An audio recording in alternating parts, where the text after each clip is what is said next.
Hello again, everyone. It's Bielen, and you're watching or listening to Casual Conversations because this is a program, half hour of fun, interesting, entertaining information that you get from everyone who's important to our world. We only find the important people who are very important to our world that we want to share with you. And today, our very special guest is the man who knows he's like the HI, human intelligence, not artificial intelligence, okay, of real estate. Joe Peters, welcome to Casual Hey, Conversation. thank you. That's quite an intro. I Mine is not artificial; it's real experience. 22 years in the market, man. People say, "Wow, you're smart." I said, "No, I'm experienced. That's what you're paying for." You know? That's right. Start experience. And you can see the American flag behind me because we're recording on the 3rd of July. And the Wow, 4th of which is July, truly the holiday. yeah, is the quincentennial, I believe, 250 years of the Yeah. signing of the Declaration of Independence, the United States of America. Congratulations, USA. Yay! Been So a if lot you of want to fun. live, what'd you say? Yeah. So if you want to live in the USA and find a beautiful, great home to live in or sell because you're moving, tell us about what is your focus market-wise, Joe? Okay, so as you know, I'm in New Jersey, and there's 21 counties in New Jersey, and out of the 21, I focus on Hunterdon and Somerset County. Um, I sometimes get out to the fringes as people move around or moving in and moving out, but I would say 95% is Hunterdon and Somerset County. I uh, I did a recent study for one of my listings in Hunterdon County, and the three most wealthy counties in the country per capita income per household is Hunterdon, Somerset, and Morris County. Where the money's at, because where the work is at in New Jersey. People from here can go to New York. People from New York move out here a lot of times when it's eventually time to buy their next house. And that's my focus, Hunterdon and Somerset County. Well, if you want to get Joe's focus on you when you're buying or selling a house, or just need someone that he can help to buy or sell the house, it's Joe Peters. JPeters.com is where you go, and you can call him at 908-304-4660. And he actually personally answers the phone every time. I don't know how Yep. you do that, Joe. And if you can't remember all of that, just go Joe Peters Real Estate and I'll pop up. Google me. Yeah, his website has tons of information. He has another podcast of his own. He gets around. He's everywhere. But we like it when he comes here to visit us here at Casual Thank you. Conversations. It's a lot of fun and information. So tell us, Joe, what makes Somerset County, Hunterdon County different Well, I market? think the employment factor, there's more employment in Somerset County than there is in Hunterdon County. I'm on a board of, I'm on both chambers of commerce, and Somerset is called Somerset County Business Partnership, and Hunterdon it is a chamber of commerce. And we've got about 100 and 325,000 people in Somerset County, and a lot of industry and a lot of integration in different ethnicities moving in, especially with the pharma. In Hunterdon County, we probably got about 125,000 people. There's more acre. When you buy a house, let me tell you the difference about buying a house in Hunterdon and buying a house in Somerset. When you buy a house in Somerset County, you're going to get probably an acre or less worth of land. That's a big lot in Somerset County because there's so many people, the property's a little more dear. When you get to Hunterdon County, you typically only get 3 acres for the same price or less, maybe 20% less. The further you go west, the cheaper it is. The farther you get away from New York, the cheaper it is to buy a house. So I help a lot of people just move to Somerset County, and then their second house, 15, 20 years later, they'll move further out because they're not driving back to New York anymore or Staten Island or wherever they came from. Well, that's important. But what about the current feature? So, what the current statuses of, let's say, inventory, sales, Yeah. interest rates are important to people because that they're supposed to drop, and so far they're really. What's the status for all that and pricing? Well, let's start with inventory. Inventory has continued to creep up. We've got about 47% more inventory than we did a year ago in the state of New Jersey. That's good news. And if you look at both Hunterdon and Somerset County, we only have 8 or 10%. You might say that's bad news. No, that's because we sold it all. We're turning houses over in Hunterdon and Somerset County at 1.5, 1.6 months worth of inventory. So let me give you a little. I'm going to answer your question first, and then I'm going to give you a little more history on pricing. Sales wise, we're about 1% off compared to last year. Both Hunterdon and Somerset, the whole state. It's not what it once was, and whatever happened in Iran that was going to be 6 weeks, that's now almost 6 months, is not helping it. And the two factors that are hurting is, and one drives the other, is oil rates were up, and the oil's part of the 10-year bond rate, and the bond rate derives what the interest rate's going to be. So interest has gone from 6.9. Well, let's see. It was just coming below 6% first of the year, and then it bounced up to 6.7 again. Now we're about 6.5. So bigger interest rates have gone up about 10%. That hasn't slowed people down because they can always refinance the house 2 years from now when interest is better.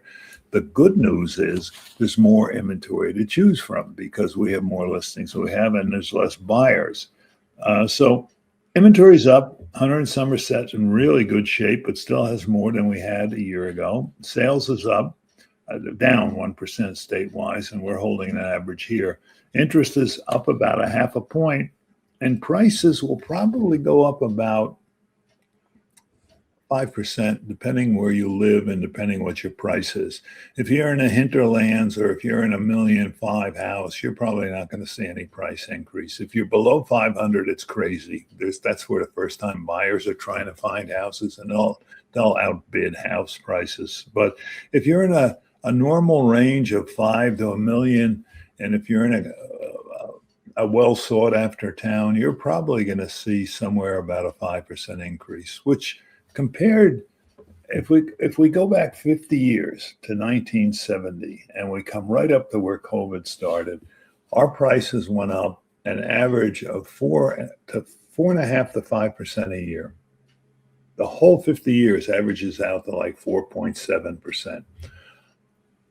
1920 to 2020 to 2024, as we went through COVID, things went berserk because we had all these people moving out here, and we, in effect, didn't have enough inventory to satisfy their lust for things. And prices went up over those 4 to 5 years, 70%.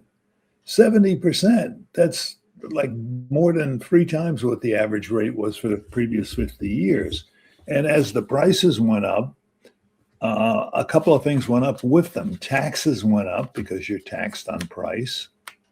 And interest, I should say, interest did go up because you're paying interest on a total new higher price. So you've got insurance, same thing, it went up. So the 4 parts of your payment all went up together. And now the ending result is an affordability crisis for a lot of people. It's, wow. I can't believe what it's going to, people come out of what it can afford a month. It's just like a car salesman. So what are you thinking about spending in a month? What does that have to do with the car I'm going to buy? Well, they're just trying to qualify where your mindset is at. House-wise, the mortgage guy's going to come back and say the same thing. He or she will look at your assets, look at your debts, look at your credit score, and in effect tell me here's the price range they can afford, because you're going to have to put about 20% down to get rid of PMI. You can get into this market with 5 or 10% down, but the average person tries to put 20% down. And then you got to buy the house for a price. And then there's insurance, there's taxes, and there's interest on all of that. And it adds up real quick. Hey, Joe, tell people what PMI is again. Okay, that's private mortgage insurance. If you don't have 20%, now let's say you only have 10% down, you're going to pay about half the price of a 20% down on private mortgage. If you have 20% down, you're not paying anything. But if you go down to 5% down, which we have mortgages for free to 3.5% down, you're going to pay a lot more under PMI. It could be like 1% of your mortgage, like adding another 1% to your mortgage on the high side. And after your house price goes up over time through appreciation, you can go get it reassessed and show them that you owe so much money and a house is worth so much money. You can get it taken off, but it's a lot of money. And it comes in on top of the other 4 factors that I talked about: price, interest, taxes, and insurance. Wow. So I'm going I remind everyone that we are recording this live, by the way. This is not rehearsal or anything. We are recording it live. And I think in the future, Joe, I think we should try to do an actual live, like when I take people's questions and answers live. I think we should think That about would that. be a great idea. Yeah, That maybe would be we'll a try great early, idea. maybe later in the And if summer. We anybody's can. got a question about things we're talking about now, pick up the phone and call. The number's on the screen. It's 908-304-4660. Mhm. And if I'm not talking to somebody else, I'm probably going to pick it up and chat with you. Shutting me up is half the problem, not getting me to talk. Did you I figure that out? Really? How did you figure that? That's honest an idea. realtor, an honest, I'm an honest realtor. See, I listen, told you this guy's honest. You can't. Let's move on to interest rates. Okay, so that's been yep. a crazy factor. It's supposed to come down. Is it coming Well, down? Is it not coming down? I see some so places it's let's going to look at go. oil prices because that's what's screwing things up. Oil prices before the thing in Iran happened, and it happened the 28th of February. I happened to list some poor person's house the 1st of March, and my God, it's been a downhill slide on what people have to pay on it, so we have less customers. But oil prices back then were about what they are today, $68 per barrel, I think is what that rate goes for. It went all the way up to like 115, and they were rumored it would hit 200. It depends who you listen to on TV. But now they're all the way back to where they were. So we have no matter what drives interest rate up, we have a saying that interest goes up on the elevator and comes down on the stairs. It always comes down much, much, much slower than it went up. So interest rates have gone from roughly 6% to now about 6.5%. And look at what's happened. Oil prices are back to where they were, but is the price at the pump back to where it was? No, it's not even halfway back. There's a couple of factors. Some are political, but some are just sheer logical. And part of the logic is, well, they bought the gas that's in the tank under the pump at a higher price, and they're not going to sell you it cheaper because it's cheaper today. You're buying oil futures. So it's going to take a while to flush that out. But I think because I'm hearing all sorts of things saying when the prices aren't going down as fast as they went up. They never do. Once again, up on an elevator, down on the stairs, no matter what drove the prices. If the oil prices sit at where they're at, under $70, we should be back to normal interest rates somewhere in the second half of the year. And we're already in the second half of the year. So I don't know where it happens. By the end of the year, let's say. Hey Joe, I Yeah. hate to interrupt you, but can you get a little closer to us? You seem to be Yeah, what did I relaxing a little sort of bit too much. relaxed and Whoa, there you go. don't slouch. I got it. Because I mean, if they're listening to us, in earpods or podcast, driving, whatever, it doesn't Yep. matter. But if they want to Right. see how great we both look, you got to be up close and personal here because that's a real, So real. we talk a little about the market normalizing, and we were talking about this before the thing in Iran happened and oil prices went up and interest went up. What normalizing means, we're going to get back to that 4 to 5% a year in growth. And as a result of that, we're going to get back to more normal pricing on houses. Wages, as I said, prices went up 70%, wages went up 23, 24%. We're out of proportion between the two. There's always enough people to buy higher price houses, the really good ones. But most people are constrained by how much I can pay per month. And in effect, if you get back to a 4 to 6 month of inventory, if you're below 4 months worth of inventory in a county, remember I said Hunterdon County right now has 1.5 and Somerset has 1.7 months. If you're below 4%, you're in the seller's market. You have more buyers than sellers. If you're above 6%, you have more buyers than sellers, and the sellers are having a problem and prices are dropping. We're sitting at 1.5, 1.7%. It's going to get into that 4 to 6 range, and it's going to happen in the following way. It starts from the top down. Prices over $1.5 million are not going up the way prices between 500 and $1 million are. So that's part of it. And it happens from west to east because it's the further you get from New York still drives our market, the little harder it is to sell a house. And as a result, they'll get down quicker. So I would think by the time, and we're seeing it manifest itself in what we call days on market. Days on market right now If you look at what we sold in Hunterdon County and Somerset to a great extent, the same number. We had about 28, 30 days on market for the houses that sold last month. But if we looked at the houses that are unsold and what they're sitting on the market, which is the real interesting number, we're sitting at about 55 days across both counties. So it's taken an average of 55 days. The really good ones sell quicker. Some sell the day they come on. But the ones that are maybe priced a little higher, need a little work, or not in a great area, not in a great price point, are taking a little longer. So if we say this in a different direction and we say, how long is it going to take me to sell the inventory? If we didn't take one listing until we sold everything and had a month and a half's worth of inventory, it'd take a month and a half. We'd sell all the inventory, but it doesn't work that way. We add some houses every day. We sell some houses every day. But eventually to 1.5, and in January it was like 2.4 because it was very slow. Remember, we had a cold winter and people weren't coming out.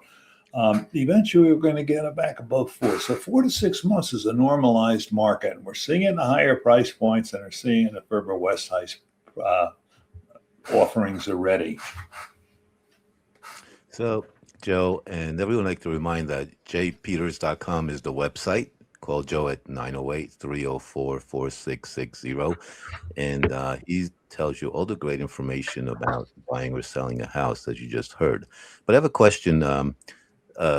Basically, let's say you're going to be selling a house, but part of the house isn't really in that good condition. Let's say a basement or a kitchen or whatever. Okay. So is it important to do anything or just try to sell the house? Because sometimes to the buyer, especially if it's a big company, they don't care the condition of the house. They just want to get it for the property, the land. Well, people, that's why you need to talk to a realtor who knows and has done this hundreds of times like myself.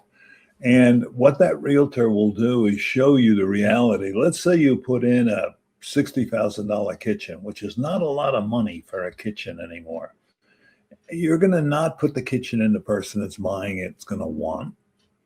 And secondly, you're probably going to get 50 cents on the dollar for putting that kitchen in. So does it make sense to put it in? No.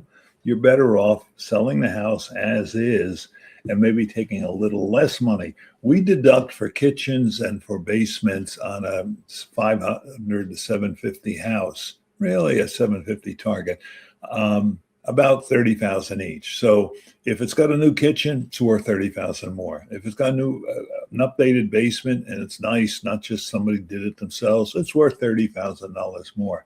But if you're going to spend 75,000 to get 30,000, you need to be talking to a realtor, because I meet so many people that want to do that and it makes no sense. Secondly, it takes time to do that and get the house on the market, and you could be getting less money next year than you're getting this money as we start to normalize.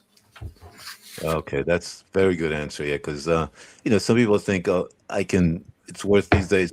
I can see these houses going up. Also, like I see in towns where I live and around me, suddenly I get these emails from yourself, but other ones saying, oh, the house just sold for almost $1 million. I'm like, in the time span in the last 30 years, $1 million is a very high price for a house. It's suddenly the town that you live in and see a house for $1 million. Like, what the heck is going on? Who the heck is buying these houses? And who's buying these houses? And if you look at the 70% increase over those 4 to 5 years, that house was a $600,000 house. Now it's selling for $1 million. It's still the same house. You're just paying more money for it. And if you are that person, let's talk the seller side first. The biggest obstacle you got as a seller is finding someplace else to go.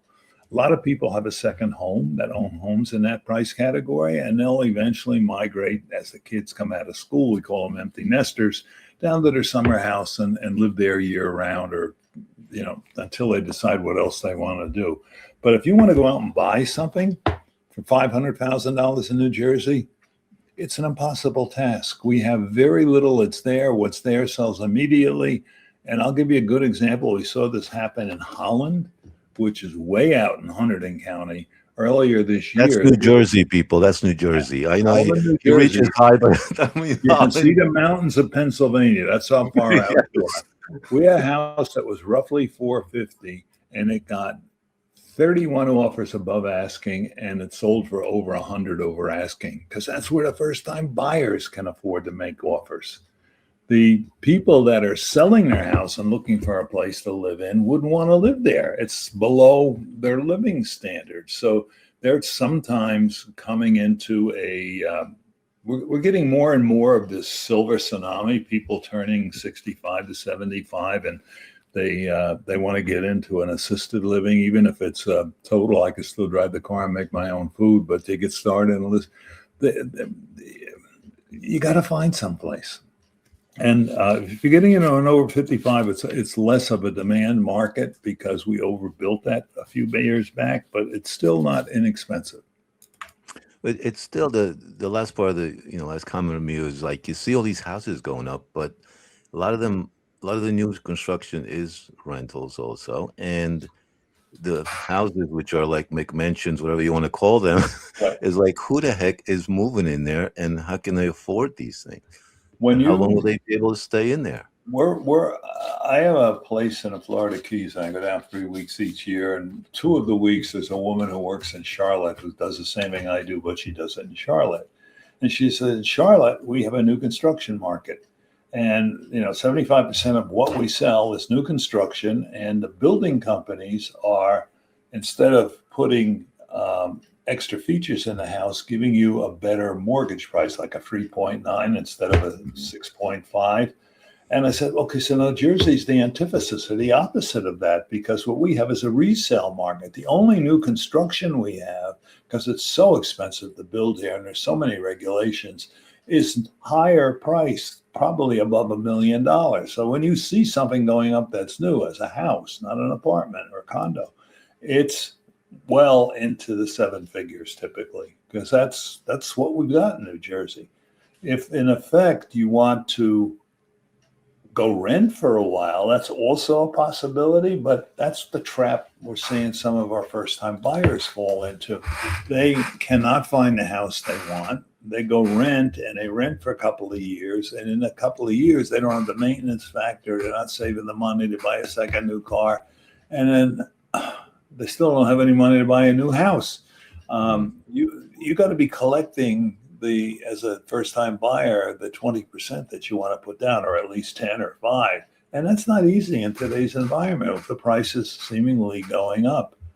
I wouldn't want to be a buyer as a first-time buyer right now, but what we can show a first-time buyer who decides the rent versus buy equation, because, okay, it's a little bit more per month than owning my own house, but I can't find my own house, so I'm going to rent for a while. You're never going to get to the equity position that you're going to get to in a owned house. After 5 years, after 10 years, after 6 months, you're going to have 1/40th of the equity position that a person who owns a house has, because the appreciation is going up on the whole 100%, not just the 10-20% you're putting down. So that's the leverage factor. You're getting more out of it than you're putting in it as you own it. And if you pay somebody else's mortgage, is what you're going to do by renting, you're never going to accumulate those money. So it's sort of a trap. Hey, come a little closer to the camera again, Joe. You keep slipping away on me there. Yeah, there you go. I'm sinking into the quicksand. You're getting too relaxed, too chilled out over here. So what about the opposite side? Let's say you own a property and then you rent a property. Is it worth keep renting that property, second one, or is it? If you own it already, it probably is. If you want to go out and buy a multifamily and have it make positive cash flow, it probably is not, because the prices went up on them as well. Not as high, but we used to use a 1% break even. So if you bought, let's say you bought a 2-family unit and both sides rented for $2,500, you had $5,000 coming in. That $5,000 should be 1% of your investment, total investment value of the property. So if you're paying $750 for it, you've missed it by 50%. And you're not going to get into something like that for $500,000.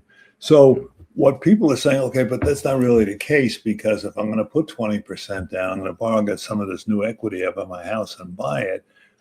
Well, great, but you still need the income coming in order for the whole equation to work when you go to sell it, because the prices are still going up. I think one of the things I had said about it was in one of my Zillow. You can go to Zillow and look me up, and on Zillow you can see my references. There's about 60 or 70 of them that people have written and said, the thing we like best about Joe is he got the heart of a teacher with it. I mean, he wants to show you how to do what it is you're trying to do. And he knows people who have done it and made all the mistakes, and he's going to explain that to you, like putting a $70,000 kitchen and they get 30,000 back out. And secondly, he understands the market. He not only understands what's happening, I can tell you why it's happening. And a great example is what I just went through on the investment properties. You learn to get that kind of information by talking to people belonging to industry groups and going through hundreds and hundreds of transactions over the 22 years I've been in the market. So there's a couple of things on my site I invite people to take a look at. One of them is I have a buyers and sellers guide. You could just click on it, put the email address, doesn't ask for a phone number or anything, and I'll send you the buyers or sellers guide. And if you have interest, we can talk further.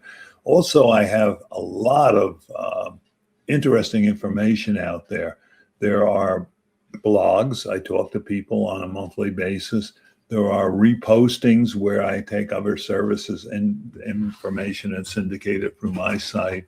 And there's my notes on it as well. So you can read a lot without talking to me, but you're going to learn a lot when you do talk. All right, Joe, we have serious 2 minutes. I'm trying to land this plane on time. All right. I love you going over all the time, but hey, that's okay for the audio version. Okay. So in the coming months, I'll give you 90 seconds. Okay. What do you see happening? Should people think of buying a house? It's the summertime. Should they hold off till the fall? Real quick, give me Okay, so we typically have two markets throughout the year. The spring market never happened. We didn't get the sales, which 1% behind last year, that we typically get in the spring market. So I think it's going to last longer. It usually ends around right now because you can't get the kids in school if you buy a house after July 1st. It's just too late to get the kids in school by September 1st, roughly. I don't see that disappearing, but our second market typically starts around August. Is a slow month. And it's mostly because Europe's on vacation. A lot of American companies take their vacation at the same time Europe's out because of supply chains over there. September 1st, we have a new market again. It's a different market, though. It's not the people trying to get the kids in school market. It's the people that are trading up, trading down, or right sizing. I'm in the right town. I'm in the right price point, but I'm in the wrong style house. I have 2 floors. I just need to make this 1 floor. And you can't physically do that. So you're literally going to find another house that has what you want and remarket your house. So I wouldn't wait. We're at a very active market in Hunterdon and Somerset County, and the areas that surround it aren't that bad either. The state alone is 2.3, 2.4 months worth of inventory. Wouldn't wait. I would get the house on the market. Once you get past Thanksgiving, everything slows down the Super Bowl. So it's just not a busy time after Thanksgiving. You can have your house on the market and it will still sell, but listing it then is kind of tough to drive new action to it. Real quick, the five Ds. Tell us what that about when you buy or sell. Yeah, 5 Ds. We went through this before we got started. We could only remember 4 of them. Honestly, I can remember the 5th. The 5 Ds that drive the market are, first of all, diploma. Second of all, diamond. Third of all, diaper. 4th becomes divorce. And the 5th is death. And then there's 6th one. It's not a D, which is called I got to move for one reason or another. That's what drives the market. When people look to buy or sell a house, it's not like a thought just crossed their mind. They have a need, and they're trying to fill that need. And that's where you meet me, and I say, okay, let's get you to talk to a mortgage person. They go through your finances. All that person says to me is, here's the price point they should be shopping in.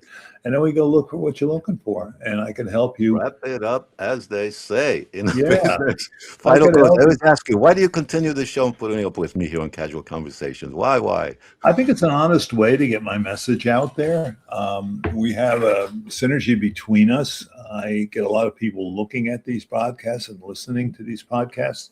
And it's been very helpful for me to get my message out there and get to meet new people. So, Joe Peters, Coldwell Banker, I'd love to talk to you. Oh, he loves to talk to everyone, especially to me today. Thank you very much, Joe. Have a great day and a great summer, and I'll see you on the other side. You too. And since it's July 3rd, everybody, a great 250th.